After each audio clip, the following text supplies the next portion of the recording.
Jesus was, first and foremost, he was a first century Jew from the Roman province of Palestine.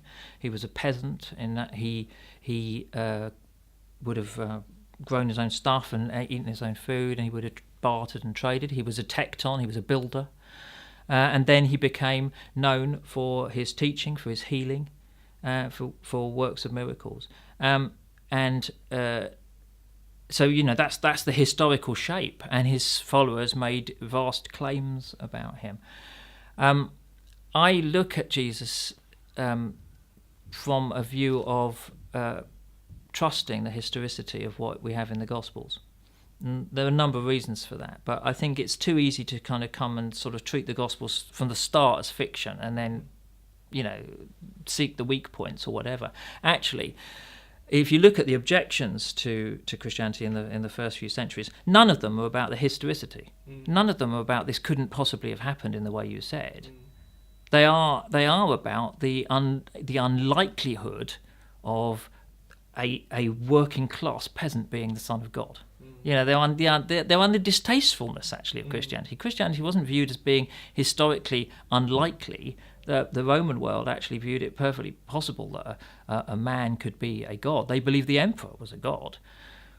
Their objections are about the fact that it's the wrong kind of man. It's a subject race and from the wrong social class. Yeah. Who spoke with a northern accent, and who ate, even his own people didn't like that because he ate with all the wrong kind of people and he didn't seem to obey the rules in any way. So in terms of when I look at history in the Gospels, what I try and do is look at what they say and say, what's the history behind that? How does the history inform our view of that? And sometimes, there were bits to be ironed out, and there were different accounts. And the reason is that because I think the Gospels are testimony. The Gospels are people saying, this is what I saw. This is my story. And they're woven from these little bits of stories that people went around telling about this remarkable man. And that's why the resurrection accounts are, in a sense, all wrong if you were inventing them, because they're told by the wrong people. You should never allow women to tell your resurrection accounts in the first century because they're not reliable. They're not seen as reliable witnesses. They're not credible witnesses. And yet that's exactly what happened. You should iron out all the details if you're going to get it right, but they don't do that because the gospel writers were about recording witness testimony. How we respond to that is up to us. Sure.